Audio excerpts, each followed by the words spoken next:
I'm joined today again by Olena Halushka, and it's a great privilege to be able to talk once again. And of course, we're going to touch upon a highly relevant, highly topical issues, which is the protests that are happening in Kyiv. Elena Halushka is a board member of the Ukrainian NGO Anti-Corruption Action Centre and co-founder of the International Centre for Ukrainian Victory. She's also worked as chief of international advocacy at the post-Maidan coalition of 80 CSOs, the Reanimation Package of Reforms. She's a contributor to the Atlantic Council, Kyiv Independent, and has written op-eds for the Washington Post, Foreign Policy, and the EU Observer, amongst many others. Before we jump in, thank you to everyone who supports the channel through Patreon, Buy Me Coffee, and of course, everyone who likes, subscribes, and adds comments to the videos. It is immensely helpful in helping new people to discover this content. Elena, welcome back. Thank you very much, Jonathan, for having me again. My big pleasure and honor. It's a great pleasure, and I looked that we spoke just over 3 years ago, and of course we did the live event just under 3 years ago was it 3 years? No, 2 years ago in Lviv. So, but here we are, and Russian aggression is scaling up. The amount of Shahed attacks per night and across the entire country is scaling, not just with their intent to cause harm, but their ability to cause harm. And that's why I find these protests in some ways extraordinary. I think that's where many in the West have sort of struggled to understand what's going on. Here is this huge existential threat, the threat to Ukraine's very existence. And I think some Western observers worry that these protests are destabilizing in some way to the war effort. Russian propaganda will be hoping that these protests are destabilizing to the war effort. But I think many Ukrainians see it differently. Is that your view as well? Absolutely. I mean, everyone who is taking part in the protest, and of course, everyone in the Ukrainian society realize that our number one problem and our existential threat is, of course, Russia. I mean, if Russia takes over Ukraine, there will be no place to build all of those beautiful democratic reforms and transformation we've been fighting for since 2014. So, of course, everyone understands that the enemy is Russia. Now, about the protest, I think it's very important to make a couple of things very clear. These protests are not anti-governmental. They are not against Zelensky. They are not trying to delegitimize Ukrainian government. Absolutely no, because I'm seeing that Russian propaganda is trying to portray it this way. No, it's not. Moreover, I've seen some Ukraine skeptics in the West trying to portray those protests as Ukrainians try to push Zelensky into capitulation, into accepting the peace deal, whatever Russia demands. Absolutely no as well. These protests are the manifestation of the Ukrainian society, and particularly, I mean, youngsters, particularly the students, the teenagers, who make it very clear that they won't tolerate the bad decision of the government, which hinders Ukraine's EU integration prospects. That's very important because everyone inside Ukraine understands that Ukraine cannot be in the gray zone anymore. I mean, being part of the West, being anchored to the West, being part of the EU and NATO, it's our security guarantee. And a lot of people are viewing EU integration as the path towards comprehensive democratic transformation. I liked very much the public opinion poll conducted by my colleagues from the New Europe Center 2 years ago, when people were asked, what are you expecting from the EU integration process? And they answered transformation, that European Union demands Ukraine to do the right reforms. So for Ukraine, EU membership is not something which we want to wake up tomorrow, and then see the backsliding as in some EU countries happening already today.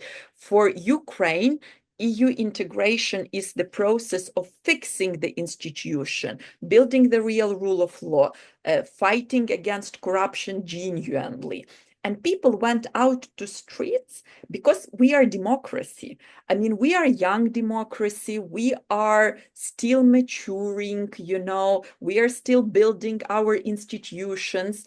But what we definitely have in Ukraine is the strong vocal civil society, investigative journalists, and in a more broader sense, independent media, independent institutions like NABU, SAPO, anti-corruption court, who go after any officials which used to be untouchables before those institutions were established, and the overall society, which demands the transformation to continue happening even during the full-scale war.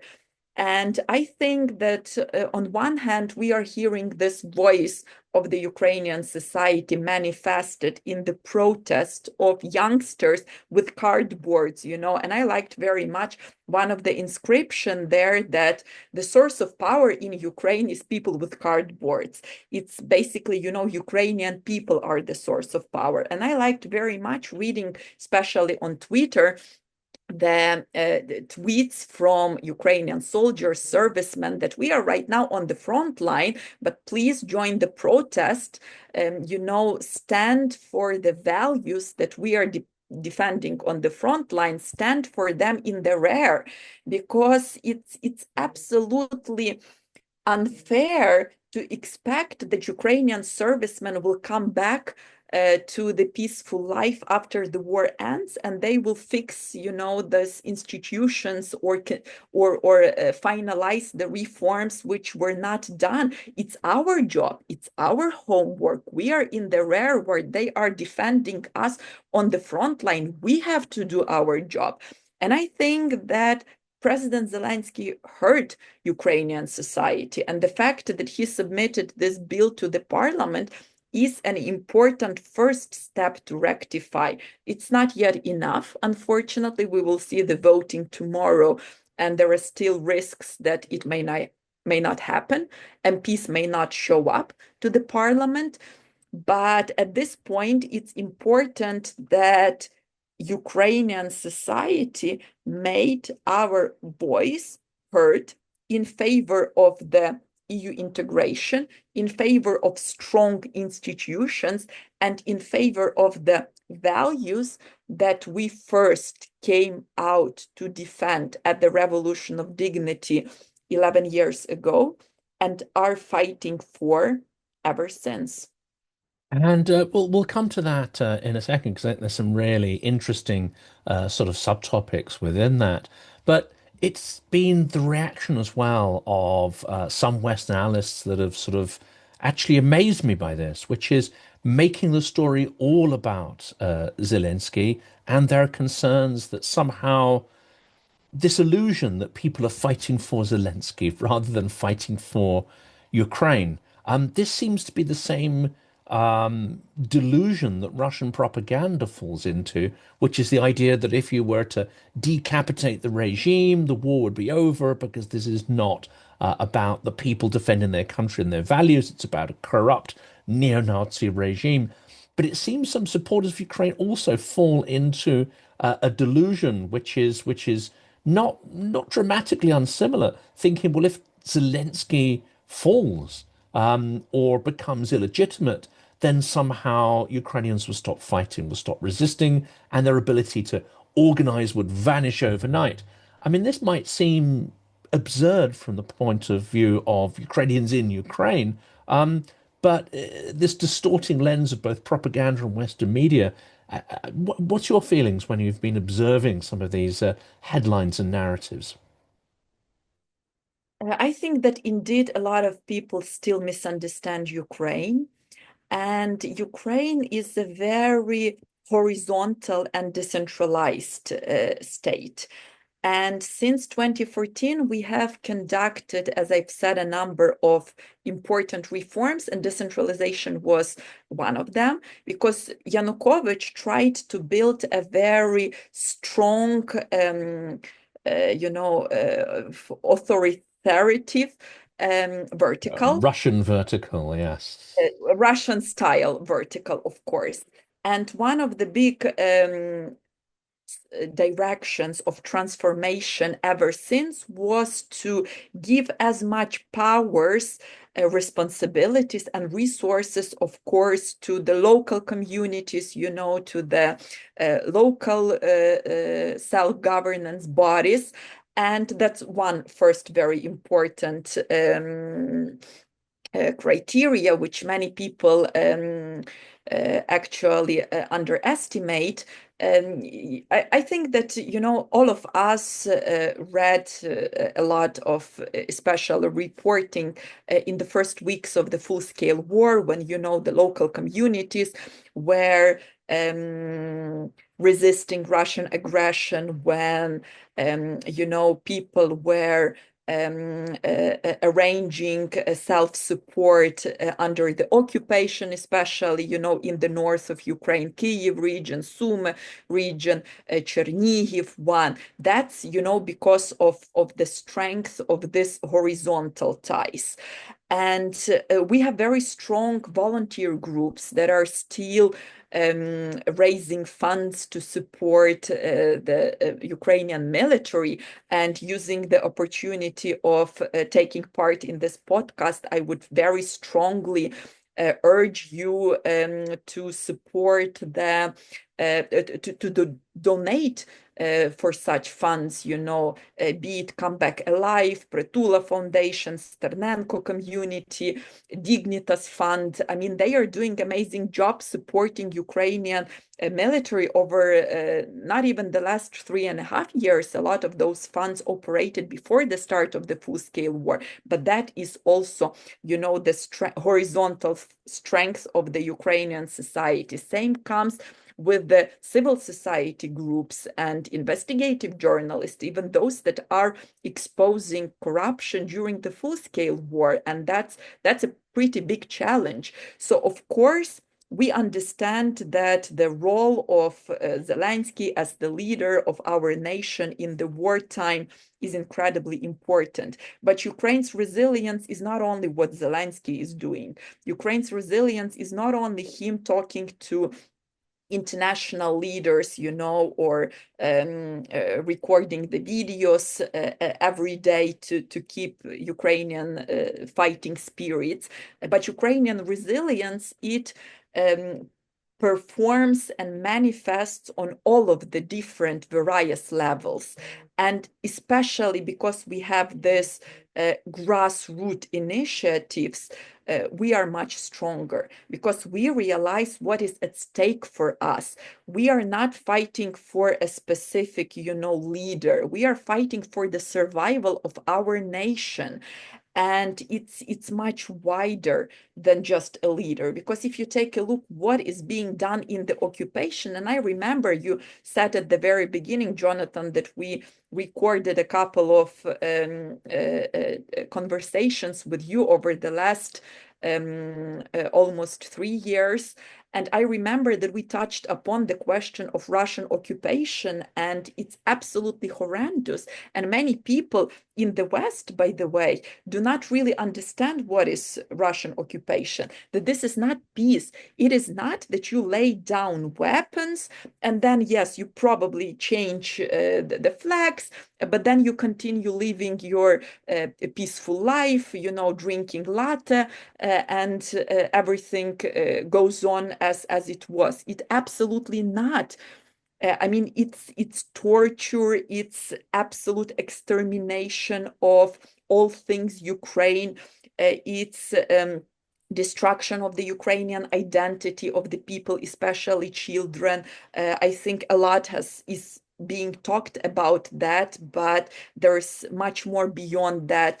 Destruction of the Ukrainian books and curriculums in the schools, museums, churches, faith, religion, etc., etc.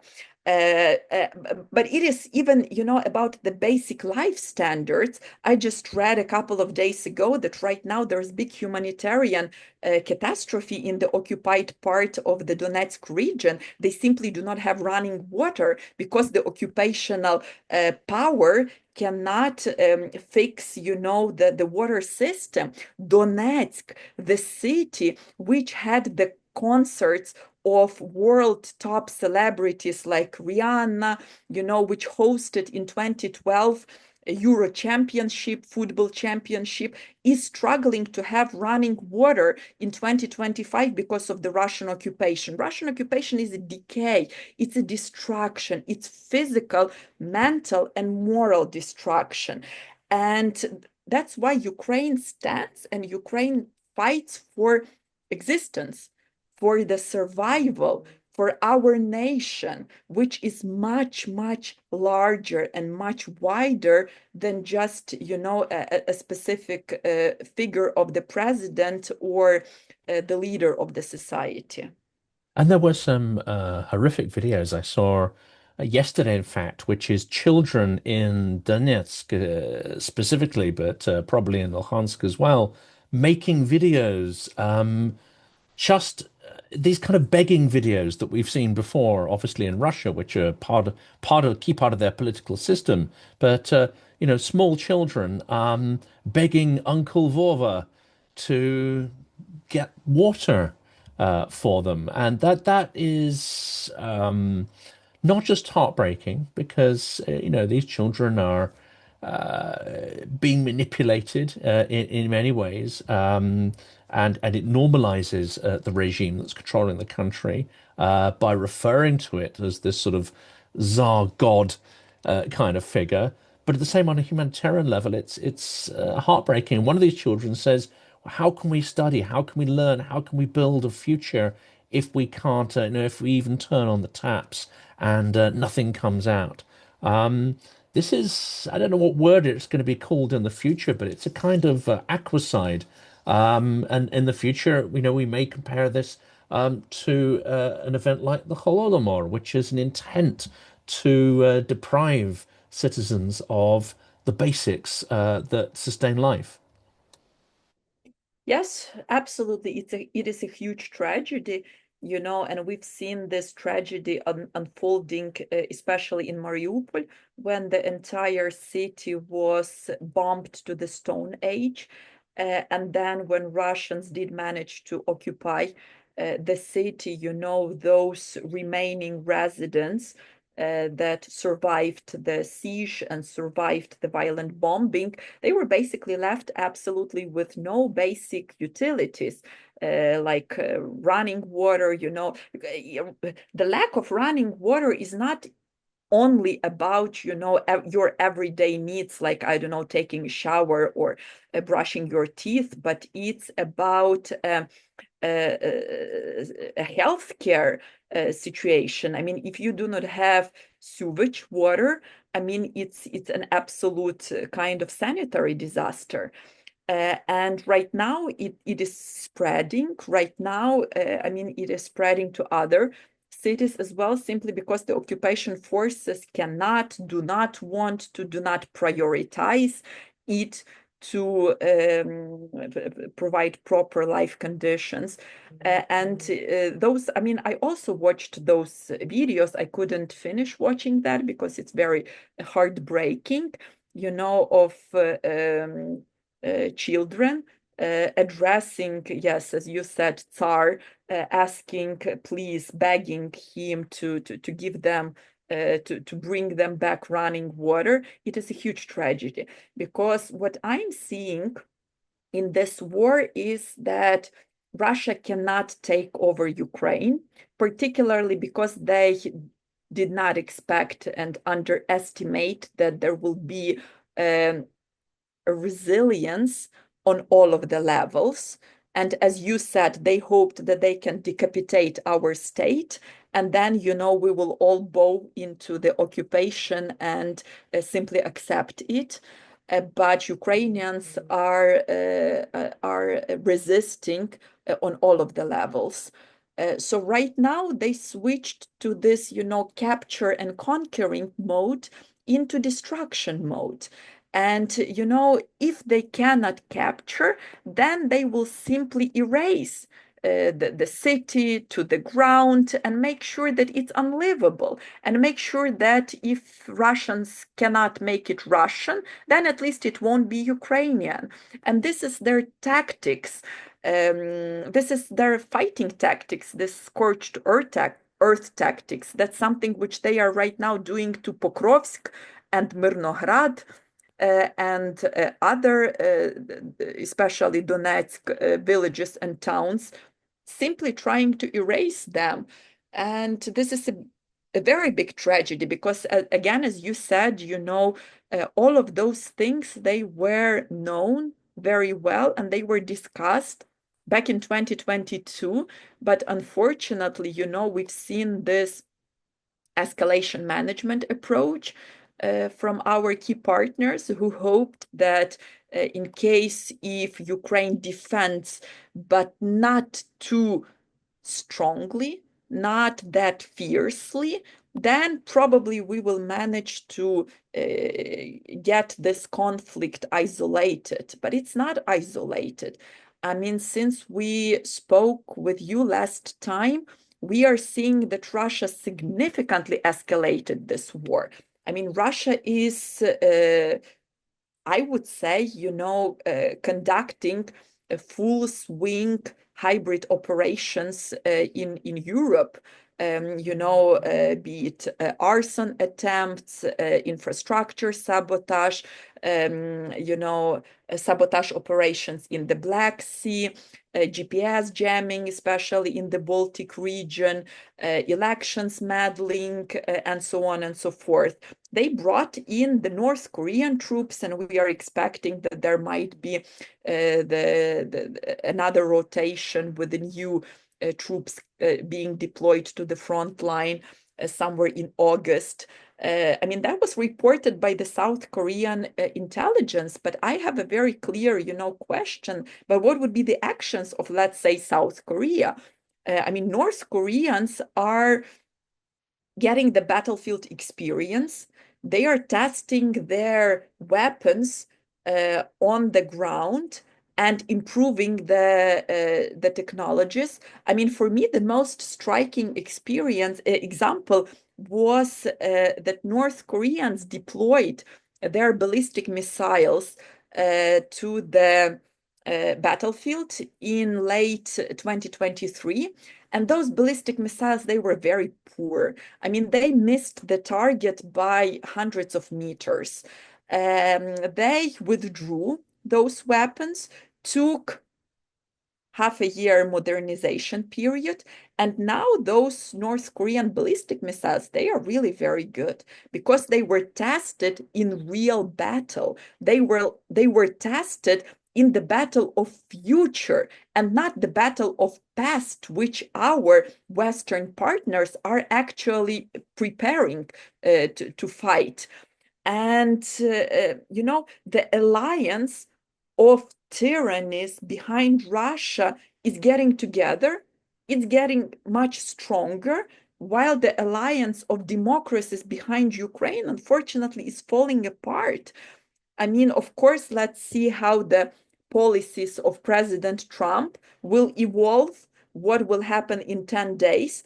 But every single day within those 10-day period cost us lives. Yesterday was a very dark day for Ukraine. I mean, Russia attacked Dnipropetrovsk and Zaporizhia regions, and they killed altogether 22 civilians. They attacked maternity ward in the Dnipropetrovsk region, killing 23-year-old Diana, a woman, pregnant. She was 7 months pregnant, killing her unborn baby. She was running to the shelter. I mean, I read the testimony of her husband, she was running to the shelter, but unfortunately she couldn't make it, maybe because she was heavily pregnant and she couldn't make it, in time. She wasn't quickly enough to get to the shelter. Then Russians also attacked the maximum security prison in Ukraine, killing 17 people there. Obviously, they targeted it very specifically, knowing that there are a lot of people there. And this is pure terrorism. For how long will our partners continue tolerating this terrorism? I don't have answer to this question, but this is something which I'm asking myself every single day for the last 3.5 years, actually for the last 12 years since Russia first attacked Ukraine. And one wonders if Russia was to invade NATO territory, whether we would see a decisive change or not. That's the big open question as to whether Europe and the world would sleep on and tolerate this. But let's turn back to the protests, because I think there's a lot of detail here which Western audiences really don't understand, a lot of nuances they don't understand. And one of these, of course, is the idea that the major anti-corruption reforms should wait until, some future point when the war's over and victories happened, etc., etc. But I think many Ukrainians understand that actually giving impunity to politicians, allowing, let's say, a return of the mentality of the Homo Sovieticus and the vertical and the impunity of power. And this idea, as you said earlier, that there are untouchables within the system. I think every Ukrainian understands that if that's allowed to proceed, it will also be detrimental to the war effort and the prosecution of the war, and indeed army reforms, which are just as vital as judicial and corruption reforms.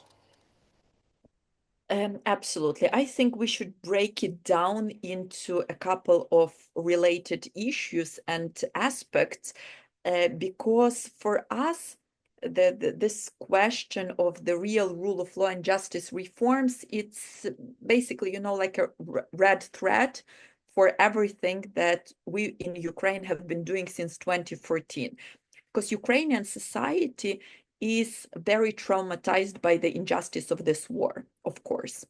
It cannot influence injustice of the war, uh, which means that it is even more vulnerable and sensitive to any injustices that are happening domestically in Ukraine. And of course, we do not want, to raise the tensions within Ukrainian society. So it's incredibly important to deliver on justice as the underlying value inside the Ukrainian society. That's first important thing. Second important thing is that, as I've said already, rule of law reforms and anti-corruption reforms, they are underlying to Ukraine's EU accession process.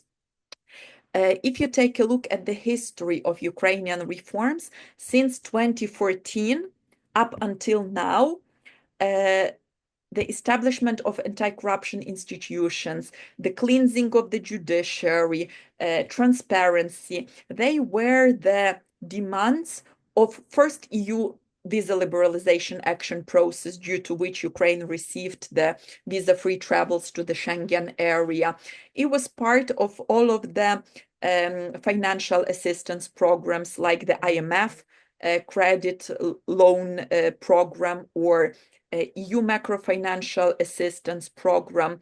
It was part of the 7 steps of the EU candidate status. And right now, it is, of course, the foundation for the so-called fundamentals cluster. This is the first cluster that European Union is opening in terms of EU accession process, and the last cluster that is being closed within the EU accession process, which means that if the independence of anti-corruption institutions is undermined, this will undermine entire architecture of Ukraine's EU interaction and Ukraine's accession to the EU.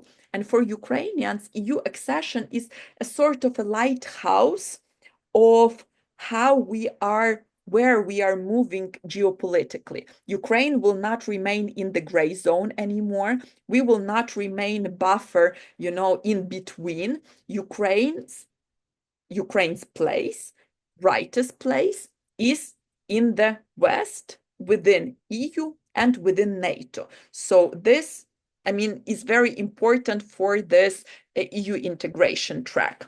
But then there is the third important track, which is, as you said, our internal domestic resilience. Because, well, let's be very fair. Since 2022, there have been a lot of skeptics, inside our Western partners who are advocating against supporting Ukraine. And we are seeing that the policies of the new US government changed. They won't be giving aid for Ukraine, but they sort of agreed to sell weapons for Ukraine, which I think is a very important step, because some solutions, like the anti-ballistic solutions, they exist only in the US. Europe doesn't have capabilities to fight against ballistic missiles. It's only about, Patriots and interceptors to Patriots. And Ukraine needs that to keep coming, without any interruptions. But right now, Europe will need to keep their share of supporting Ukraine. They will need to take over American share to basically procure American weapons for Ukraine. And they will need to make significant investment into their own defense industries to first get prepared to fight against Russia in case if it decides to attack other European countries, NATO members, and to reach to this 5% of the GDP goal that was committed at the last NATO summit. That's a whole lot of money would need to be spent, to continue supporting Ukraine and strengthen Europe's own defense capacities. So I think that at this point, it's also very important for Ukraine to seek for the long-term solutions on how to make Ukraine less dependent on the foreign aid. And that's something which my organization have been working with partners for 2 years already on Make Russia Pay campaign, because we think that Russian assets should be used to support Ukraine's self-defense, Ukraine's recovery, reconstruction. That's the first important track on making Ukraine less dependent on foreign aid. But the second important track is about our internal resources that are not being utilized to the full power. And here we need to complete and to finalize a number of important reforms, like, let's say, customs reform, tax administration reform, reform of the Bureau of Economic Security, which is the main law enforcement body for the economic crimes. And economists are saying, they are calculating what would be the economic effect, financial effect, if those reforms are done properly. So fight against corruption, it is not a hypothetical fight, which is happening in vacuum.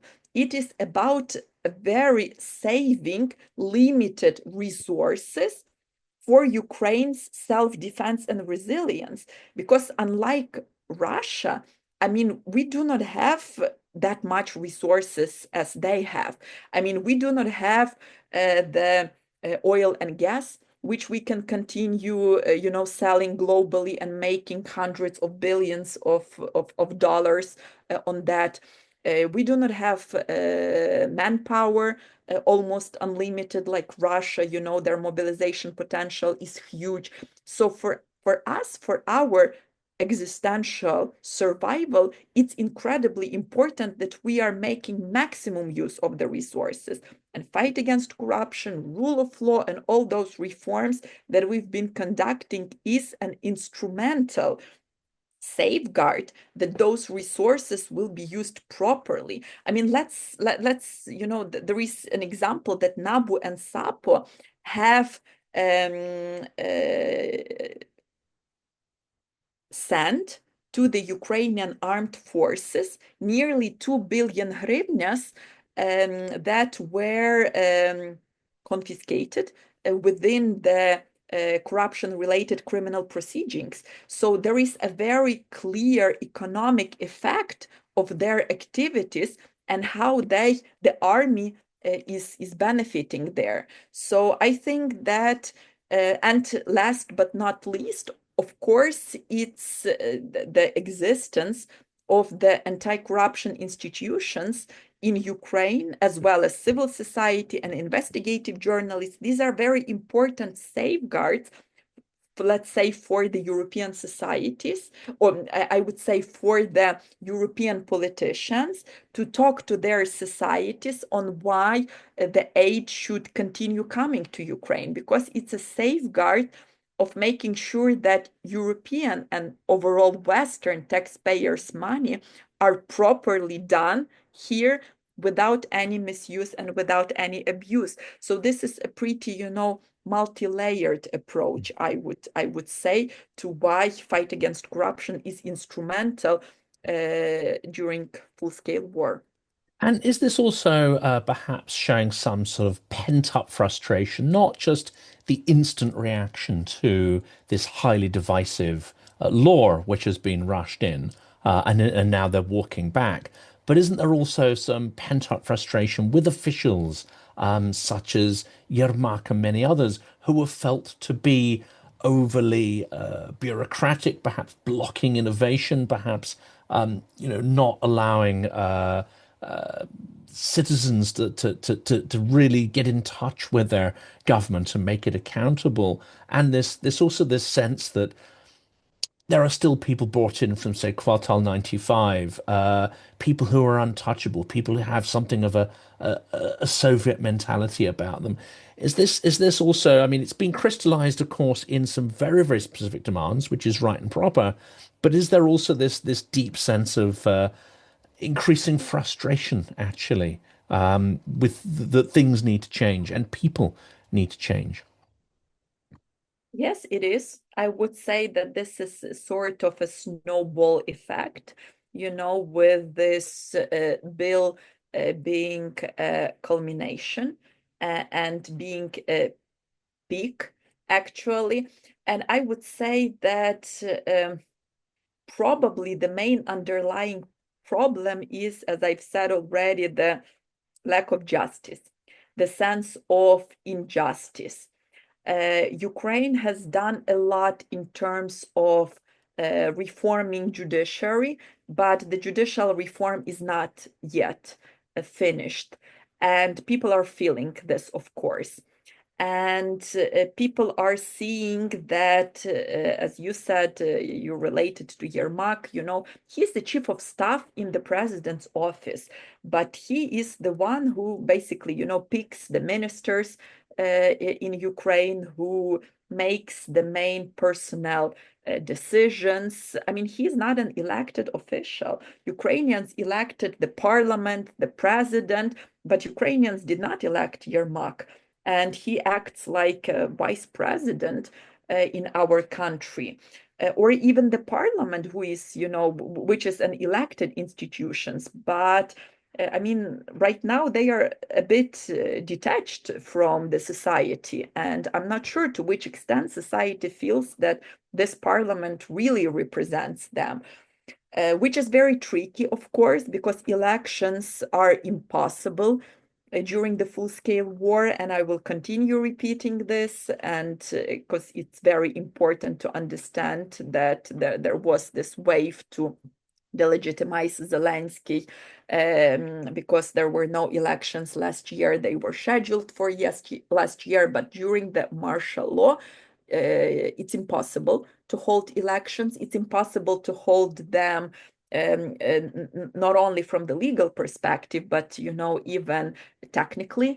I mean, if we open the voting stations early in the morning, the missiles will arrive or drones to destroy them, and that would simply, delegitimize this entire process, or how do you ensure that refugees vote, whom we have a lot abroad, IDPs, we do not have the registries proper done yet with this internal migration, etc., etc. So it's impossible to have elections, but it's still very important to continue maintain this communication between the society and the Ukrainian government. And I think that this protest, it basically returned back this, channel of Ukrainian society being heard by the president. And I truly hope that from now on, we will be able to avoid crises like this. Because honestly, I'm watching all of these developments over the last 2 weeks. And this is, by the way, not only about this bill, it's also about the refusal of the Ukrainian government to appoint the winner of the competition to the Bureau of Economic Investigation that I already mentioned. I mean, simply because the government doesn't want to appoint him. He is the NABU detective, and he engaged in a very high level investigations against the current leadership of the country, people close to Zelensky. There were searches in the house and place of deployment, military deployment of my colleague Vitaly Shabunin, that were conducted without court warrants, very bluntly, with a clear goal to silence civil society and to silence the critics and anti-corruption activists in Ukraine. So unfortunately, over the last a couple of weeks, particularly, we've seen this escalation of the attacks on the anti-corruption reformers. And these protests were also the signal from the Ukrainian society that enough is enough. I mean, for us, these things are important values, and we will be standing for them. And the reaction has been interesting, I think, as well, of especially papers such as the Kyiv Independent, who did an extended interview with Shabunian. And it generates some interesting questions, because it seems that some of the reporting doesn't have, dare I say it, the detachment that one would expect from journalists. The reporting is imbued with a massive sense of outrage. It's imbued with passion. It almost, I would say, in the voice of activists rather than journalists. And that perhaps has been a little surprising, because I think whereas the activism we've seen on the streets is extraordinary, and you've got that passion, there seems to be a little bit of hysteria in some ways in the way it's being reported. In particular, the first article that the Kyiv Independent put out were basically said that Zelensky has betrayed, Maidan and the reforms entirely, betrayed the country, and then directly compared him to Yanukovych. Now, Yanukovych ordered the shooting of 100 protesters, and used extreme violence against the people. Isn't there a sense that some of the reporting around this has been somewhat hyperbolic? Well, I think that over the last 10 years, we've seen that, the journalists, um, in a very critical and important moments for the history of our society, and moment like this is, I would say, sort of a turning point. They are taking a strong stance on something, as basically, as the citizens of this country. And I mean, Kyiv Independent reporting, I like their reporting. I mean, and I'm also feeling that their pain as Ukrainians. I know that they are spending the nights in shelters under the Russian bombs. They are not just coming here and leaving, they are living here, and it is their country.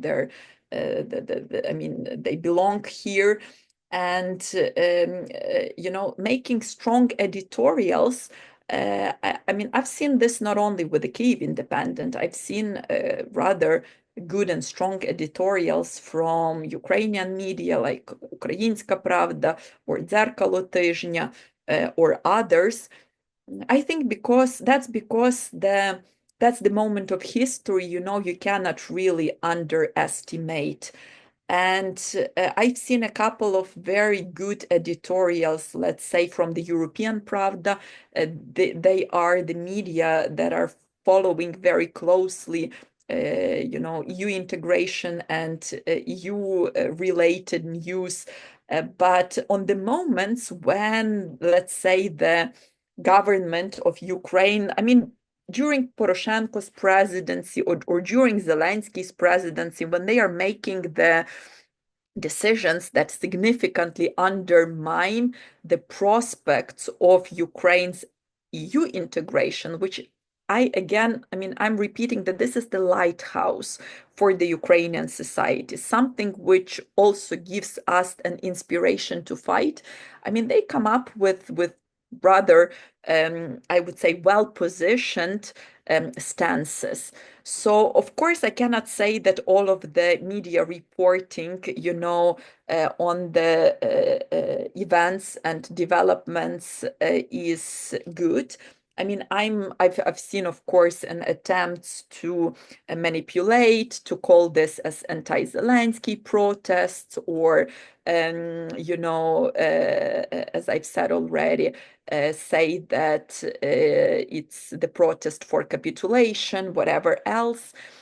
But honestly, I'm not seeing a very big problem with the editorial teams who understand how important um, how historic events are happening right now.